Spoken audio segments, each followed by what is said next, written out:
Karibu ndugu wetu na dada wangu mahali ambapo ulipo. Ni mimi wenyu Medical Missionary Judith Nabwire na kuletea kipindi cha afya. Hakika afya ya Medical Missionaries sio lazima kila wakati tuwe tunapeana dawa ya kukunywa. Tunapeana dawa hata ya kukanso, umeona? Dawa ya injili, umeona? Dawa ya kifamilia, social, the way you have to live with people. Unajua hiyo bado ni afya. Alafu sasa physical ndio tuwa tunapeana dawa ya kunywa. Watu wengi huwa wanafikiria ya kuwa afya ni dawa tu ya kukunywa, lakini mawaidha ambao utapata katika Medical Missionary itakusaidia, ambapo sasa magonjwa ya kimwili ambayo inaonekana kwa nje haitakuwa tena. Ndiposa ndio unaona nimeongelea sana macho, na utakapokuwa unafuata, ninakupa haya mawaidha na unafuata, afya yako itakuja kuwa nzuri.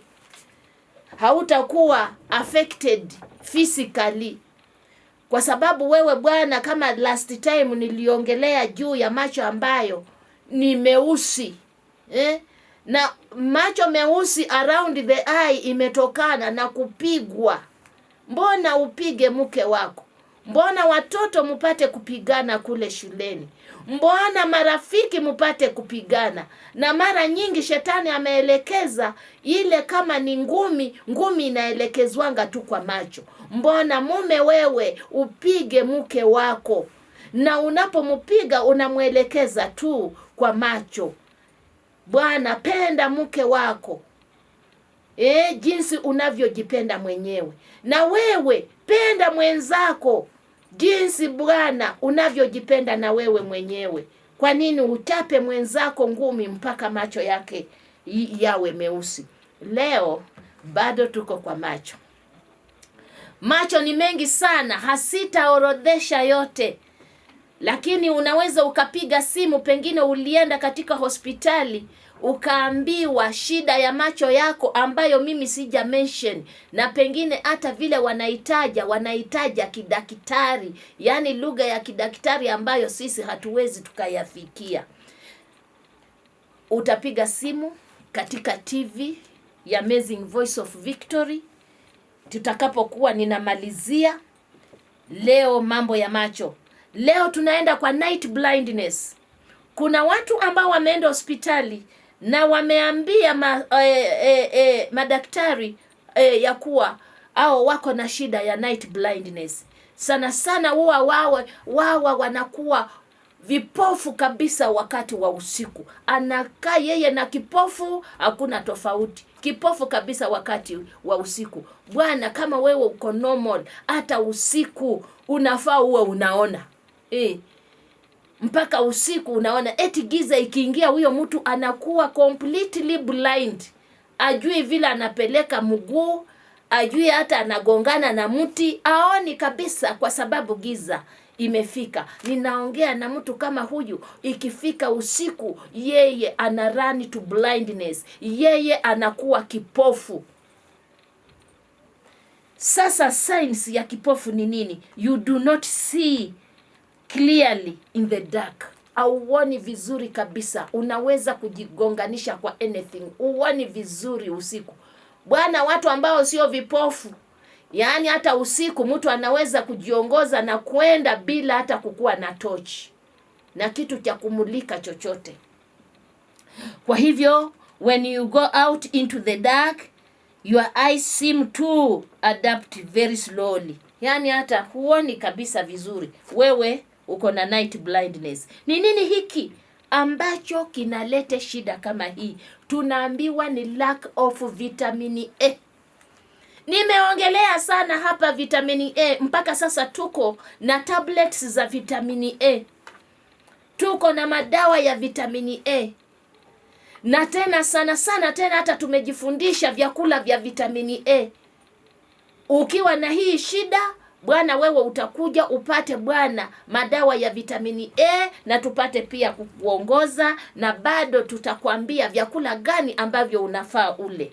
Ndiposa ndio hata katika usiku upate kuona.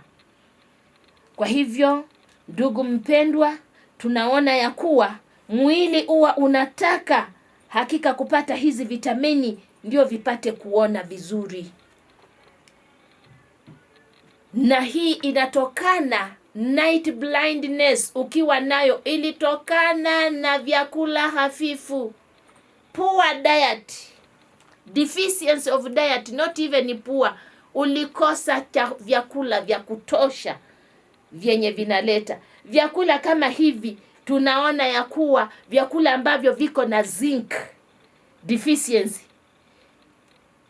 Tunaposema zinc, ninaongea na watu pengine wenye hawaelewi zinc.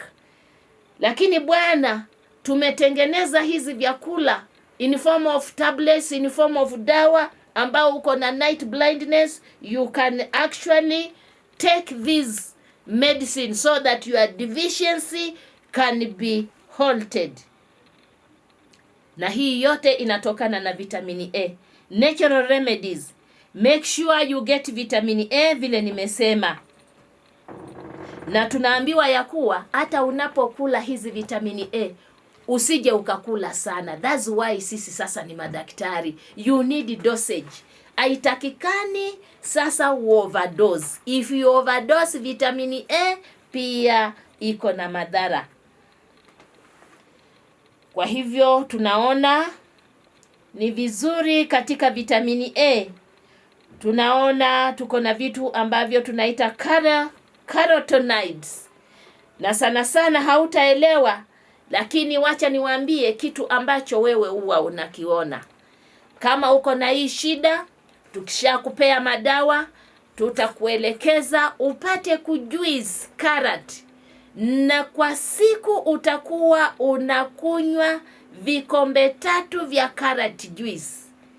Pamoja na madawa ambayo tutakuwa tumekupea, hakika itakab your night blindness, kutoona usiku ama kukua kipofu wakati wa usiku. Yellow vegetables, kwa wale watu ambao wako na shida ambayo hakika hawaoni usiku, you need to take yellow vegetables. Wewe angalia mahali ambapo uko. Mboga ambazo ni manjano ni mboga gani? Mboga yoyote ambayo ni manjano ikiwa kwa shamba, hiyo mboga ni nzuri.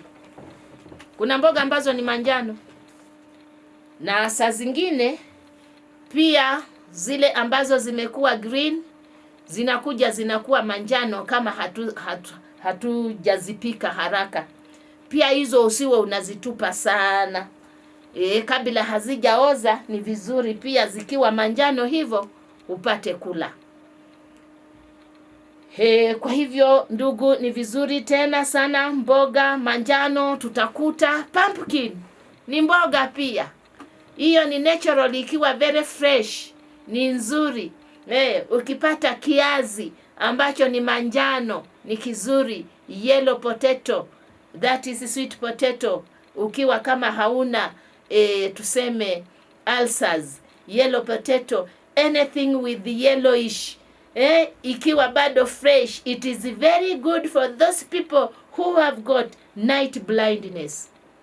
Ndugu mpendwa, Mungu wetu ametupa dawa, lakini sasa saa hii tunakufunulia kwa kila ugonjwa. Ndio, kila kitu ni dawa, lakini ni dawa ya nini?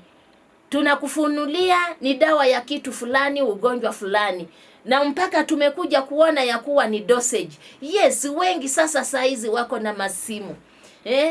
Ninapokuwa daktari, hakika watu wanasema, daktari, uko na dawa fulani, nimegoogle. Yes, umegoogle, lakini then utapata hiyo kenye umegoogle, but you will not know how to use it. Hautajua yani unafaa ukitumie kwa kiwango gani. Hautajua unafaa ukitumie kwa muda gani. Sasa utakuja kwa daktari Judy. utakuja kwa wataalamu, kwa sababu tumesomea, tumejua dosage na duration. Wacha nikwambie, kila kitu ambacho kweli Mungu aliumba hapa duniani ni dawa. Lakini sasa swali ni dawa ya nini? Kama wewe huna ugonjwa, kula tu kama chakula. But when you are sick, you need to concentrate on a certain plant, ama vegetable, ama fruit. And of which duration? What duration? Which amount? Hapo sasa ndio unaona madaktari wametokezea wengi. Watu wako sokoni wanauza madawa. Mimi nikipita ninawaangalia tu, nasema yes, ninawaomba msituchukue the same. Eti dawa ya huyu inafanana na huyu, inafanana. Moja yao inaweza kufanana, lakini bwana yeye hajui dosage, hajui duration, na hajui ni ya nini hasa particularly.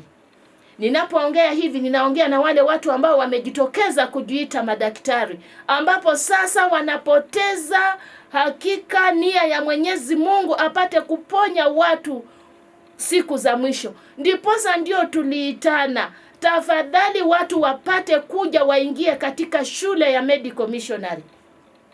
Lakini utakuta vile ninafunza hivi, nimefunza juu ya chakula ambacho ni manjano, lakini bwana sasa watu wataanza ni manjano. Manjano utapeana kwa muda gani? Manjano utapeana kiasi gani? Njooni kwa shule ya medical missionary. Sisi tumesoma kuanzia certificate, advanced, diploma mpaka degree. Msione tu tunapofundisha hivi nyinyi mnachukua juu. Alafu sasa matibabu yanakuja yanagongesha, mnatuharibia jina ya kuwa hizo dawa hazifanyi nini. Yani katika secular medication huwa wanaita quack doctors. Sasa wanatuchukua the same. There are those medical missionaries who have gone to school. They know what they are doing. Sio vitu kama biashara. Mimi ni wanasema wacha watu wauze madawa. Wacha watu wauze madawa. Everything is medicine. But now treating what?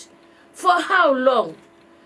And which amount should one use? Kwa hivyo Mungu apate kukubariki. Ninaposema ya kuwa kuna hiyo manjano inatakikana tujue ni kiasi gani. Kutoka kwa night blindness. When driving, drive slowly at night. Ukijua ya kuwa hakika wewe ni mtu wa night blindness, hata wanasema usidrive kwa sababu utacause accident. Are you seeing? Do not wear sunglasses. Saa hiyo una drive, eti ndio utaona. Ukubali ya kuwa wewe ni kipofu wa usiku. Hata ukiwa na gari, don't risk your life. Hata wewe mwenyewe utapoteza maisha. Hiyo ni caution kubwa. Encouragement. By keeping our minds on God and Bible themes, our faith and love will grow stronger. Tuweke mawazo yetu kwa Mungu. Hakika Mungu wetu anatu-encourage hata tunapokuwa na night blindness. Tuweke mawazo yetu kwa Mungu, na yeye hakika atatuweka tuwe very strong, na hakika atatufanyishia kazi yaani kazi yake nzuri ambaye alianzisha kule juu mbinguni, bado atakuwa nasi hapa. Alafu tukiona hakika kunakuwa pia na color blindness.